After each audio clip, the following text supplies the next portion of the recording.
ഈശോ മിശിഹായിക്ക് സ്തുതിയായിരിക്കട്ടെ. യേശുവിൽ സ്നേഹം നിറഞ്ഞ സഹോദരങ്ങളെ, നമ്മുടെ കർത്താവ് ഈശോ മിശിഹ എല്ലാവരെയും സ്വർഗം തുറന്ന് അനുഗ്രഹിക്കട്ടെ എന്ന് പ്രാർത്ഥിക്കുന്നു.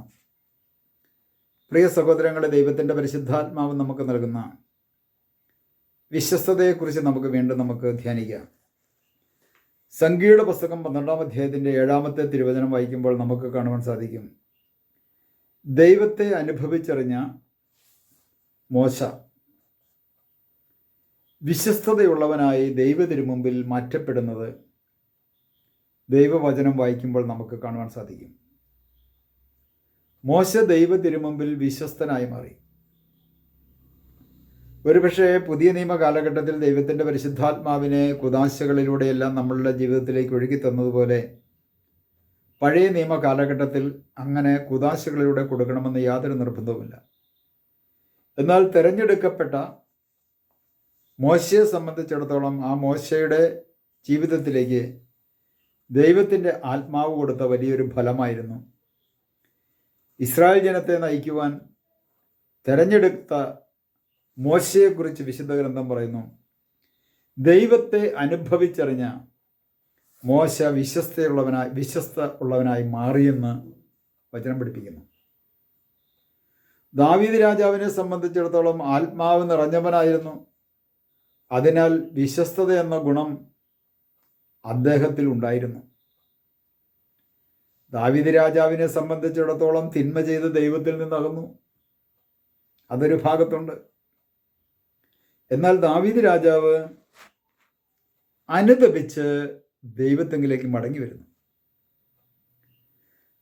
ദാവീദ് രാജാവ് അനുതപിച്ച് ദൈവത്തെങ്കിലേക്ക് മടങ്ങി വരിക മാത്രമല്ല, ആ മടങ്ങി വന്ന ദാവീദ് രാജാവിലൂടെ ദൈവം ഒത്തിരി പ്രവർത്തികൾ നടത്തുകയും ചെയ്തു.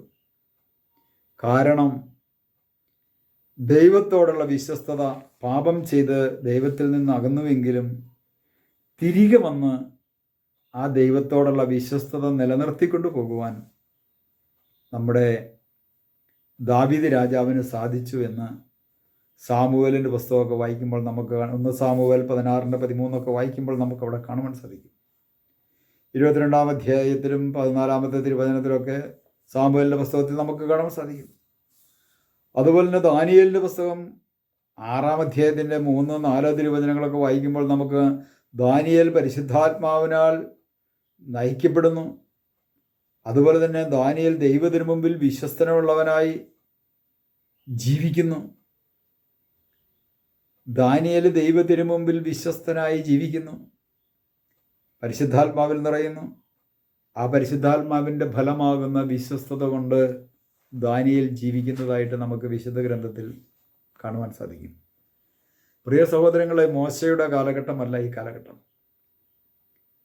ഈ കാലഘട്ടത്തിൽ കൃപയുടെ ഒരു വലിയ കാലഘട്ടമാണ്. നമ്മുടെ കർത്താവ് ഈശോ മിശിഹായിലൂടെ രക്ഷ അതിൻ്റെ പൂർണ്ണതയിൽ മനുഷ്യനിലേക്ക് ഒഴുക്കിക്കൊണ്ടിരിക്കുന്ന ഒരു കാലഘട്ടമാണത്.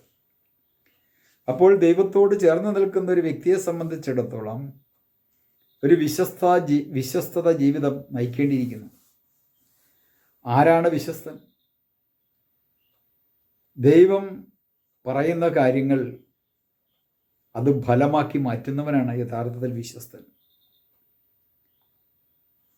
വളരെ വ്യക്തമായിട്ട് ഈ പരിശുദ്ധാത്മാവിൻ്റെ വിശ്വസ്തത എന്ന പുണ്യത്തെക്കുറിച്ച് നമ്മൾ ആഴമായി പഠിച്ചാൽ നമുക്ക് കാണുവാൻ സാധിക്കും. മത്തായിയുടെ സുവിശേഷം 25-ാം അധ്യായം എന്ന് വായിക്കുമ്പോൾ നമുക്ക് കാണാൻ സാധിക്കും 21 മുതലുള്ള തിരുവചനത്തിൽ വിശ്വസ്തൻ എന്ന് ബൈബിൾ പഠിപ്പിക്കുന്നത് ദൈവം നൽകിയ കഴിവുകളെ വികസിപ്പിക്കുന്നു. ദൈവം നൽകിയ കഴിവുകൾ, ദൈവം നൽകിയ ദാനങ്ങൾ, ദൈവത്തിൻ്റെ ഫലത്തെ വികസിപ്പിക്കുക. 5 താലന്ത് കിട്ടിയവൻ 10 ആക്കി, 2 കിട്ടിയവൻ 4 ആക്കി, 1 കിട്ടിയവൻ കുഴിച്ചിട്ടു. പ്രിയ സഹോദരങ്ങളെ, ഇത് ദൈവത്തിൻ്റെ പരിശുദ്ധാത്മാവിൻ്റെ ഫലമാകുന്ന ആ വിശ്വസ്തത ഇന്ന് ഞാൻ കുഴിച്ചു മൂടിക്കളഞ്ഞു, അതിനെ നശിപ്പിച്ചു കളഞ്ഞു.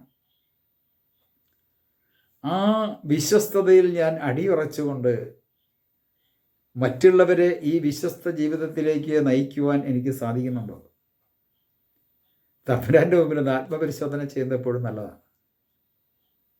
ഇവിടെയാണ് ഒരു മനുഷ്യൻ്റെ ജീവിതത്തിൽ മാറ്റം വേണ്ടത്. അത്ഭുതങ്ങളോ അടയാളങ്ങളോ അല്ല, തൽക്കാലത്തേക്കുള്ള രോഗശാന്തിയല്ല, അല്ലെങ്കിൽ വിദേശത്തൊരു ജോലി കിട്ടുന്നതല്ല. ഇന്ന് മനുഷ്യൻ വിദേശത്ത് ജോലി കിട്ടുക, സാമ്പത്തിക നേട്ടം, അതുപോലെ ഇങ്ങനെയുള്ള കാര്യങ്ങൾക്ക് വേണ്ടി പ്രാർത്ഥനയും ഓട്ടവുമാണ്. പ്രിയ സഹോദരങ്ങളെ, എത്രമാത്രം വലിച്ചു വാരിക്കൂട്ടിയാലും ദൈവത്തിനു മുമ്പിൽ വിശ്വസ്തരായിരിക്കണമേ. ദൈവത്തിനു മുമ്പിൽ വിശ്വസ്തരായിരിക്കണം. വിശ്വസ്തനെ സംബന്ധിച്ചിടത്ത് ദൈവം നൽകിയ കഴിവുകൾ വികസിപ്പിക്കുക. അതാണ് മത്തായിയുടെ സുവിശേഷം 25-ാം അധ്യായത്തിൽ നമുക്ക് കാണാൻ സാധിക്കുന്നത്. അതുപോലെ തന്നെ വിശ്വസ്തൻ എപ്പോഴും കരുതലോടെ കാവൽ നിൽക്കുന്നവനാണ്. വിശ്വസ്തൻ എപ്പോഴും കരുതലോടെ കാവൽ നിൽക്കുന്നവനാണ്. തൻ്റെ സഹോദരങ്ങളുടെ കാവൽക്കാരനായി അവൻ മാറ്റപ്പെടുന്നു. അതുപോലെ ചെറിയ കാര്യങ്ങളിലും അവൻ വിശ്വസ്തനായിരിക്കും, വലിയ കാര്യങ്ങളിലും അവൻ വിശ്വസ്തനായ കർത്താവാണ്. ചെറിയ കാര്യങ്ങളിൽ വിശ്വസ്തനായവൻ വലിയ കാര്യങ്ങളിലും വിശ്വസ്തനായിരിക്കും. ഈ വിശ്വസ്തത എൻ്റെ ജീവിതത്തിൽ പുറത്തേക്ക് ഒഴുകുന്നത് ദൈവത്തിൻ്റെ പരിശുദ്ധാത്മാവിലൂടെയാണ്. നമുക്കൊരു നിമിഷം ഈശോയോട് പ്രാർത്ഥിക്കാം. കർത്താവായ ഈശോയെ, അങ്ങ് നൽകുന്ന തിരുവചനത്തെ ഓർത്ത് നന്ദി പറയുന്നു.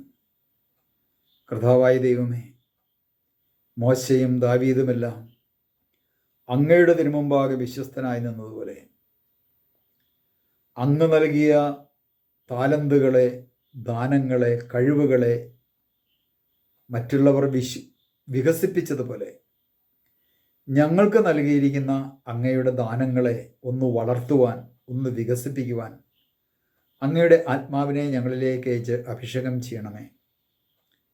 എന്നും അങ്ങയോടുകൂടെ വിശ്വസ്ത ജീവിതം നയിക്കുവാൻ ആത്മാവിൻ്റെ പങ്ക് ഞങ്ങളിലേക്ക് ചൊരിഞ്ഞ് ഞങ്ങളെ അനുഗ്രഹിക്കണമേ. പിതാവിൻ്റെയും പുത്രൻ്റെയും പരിശുദ്ധാത്മാവിൻ്റെയും നാമത്തിൽ ആമേൻ.